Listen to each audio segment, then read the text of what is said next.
खड्गप्रसाद ओली तेह्रथुमको आख्याईबाट मकैको भात खान नपुगेर धापा झरेको मान्छे, अर्काको घरमा भैँसी चराएर बसेको मान्छे, उच्च शिक्षा पढ्ने सामर्थ्य नभएको मान्छे आज संसारका रिनाउन युनिभर्सिटीबाट मानव डक्टरेटको सर्टिफिकेट बोकेर आफूलाई मक्ख बनाउँदैछन्। ठ्याक्कै यो निकोलाई चाउस्की जस्तै पात्रसँग मिल्छ। संजोगले वामदेव गौतम जस्ता केही मान्छेहरूको कारणले ओली पुनः कहिल्यै पनि सत्तामा आउन नसक्ने मान्छेलाई सत्तामा ल्यायो। आज ओली एक व्यक्ति एक पद, झलनाथ खनाल प्रधानमन्त्री हुँदा एक व्यक्ति एक पदको कुरा गर्ने, अनि वामदेव गौतमहरूले त्यहाँ साथ दिए। यता झलनाथ खनाल पार्टीको अध्यक्ष, खड्ग ओली दलको नेता, खड्ग ओलीको उदय त्यहीँबाट आयो।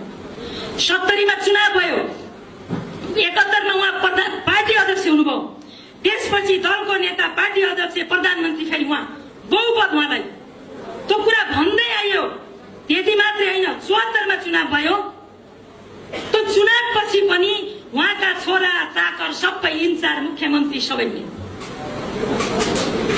आफूलाई पाइप पर्ने हिसाबले सिद्धान्त बनाउने, तर सिद्धान्त निष्ठ भएर पार्टी सञ्चालन नगर्ने। खड्गप्रसाद ओलीका 6000 चाकरहरूले गोदावरीमा शीतल तापिरहेको देखिन्छ। एकजना मालिक छ, बादशाहको आफूलाई अभ्यास गर्छ, तर त्यो च्युत भएर बालुवाटारबाट बालकोटको बारदलीमा पुगिसकेको छ। त्यहाँ खाँबो चिथरेर नङ्ग्रै भाँचिसकेको छ। अनि त्यहाँ ठुल्ठुला अग्ला प्रतिमा बनाएर, कागजका पुतला बनाएर त्यहाँ यसो सरगर्मी बढाइएको छ।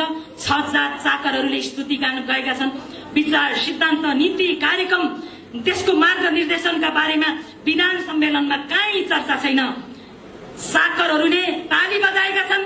मालिकको फोटो मार्क्समा, बोतलमा, टोइलेट पेपरमा यत्र तत्र शहरभरि छापिएको छ। यस्तो कहिले भएको थियो भने 62-63 सालको ऐतिहासिक जनक्रान्तिको उर्लदो अवस्थाका बीचमा राजा ज्ञानेन्द्रका पनि यस्तै अभिनन्दन सभाहरू हामीले देखेका थियौँ। 46 सालको जनआन्दोलनका पञ्च र्याली त त्यति हामीले देख्न पाएनौँ, तर मेरो अगाडिको सिनियर पुस्ता सबैले देख्यो। 25 गतेसम्म पञ्च र्याली हुन्थ्यो, 26 गते राजाले बहुदल घोषणा गर्नुभएको थियो।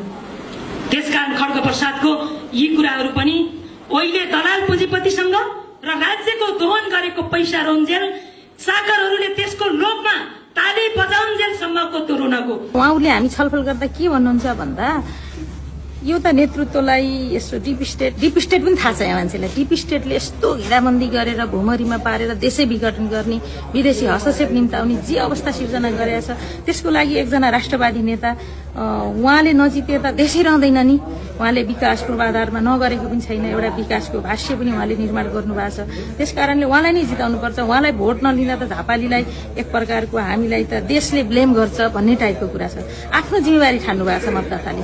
त्यो चाहिँ देखेँ। अनि एकदम सानो हामी चोकमा क्यारम बोर्ड खेलिरहेको, लङ्गु पूजा खेलिरहेको त्यो भाइ बहिनीहरूको ग्रुपमा पनि गएको छौँ।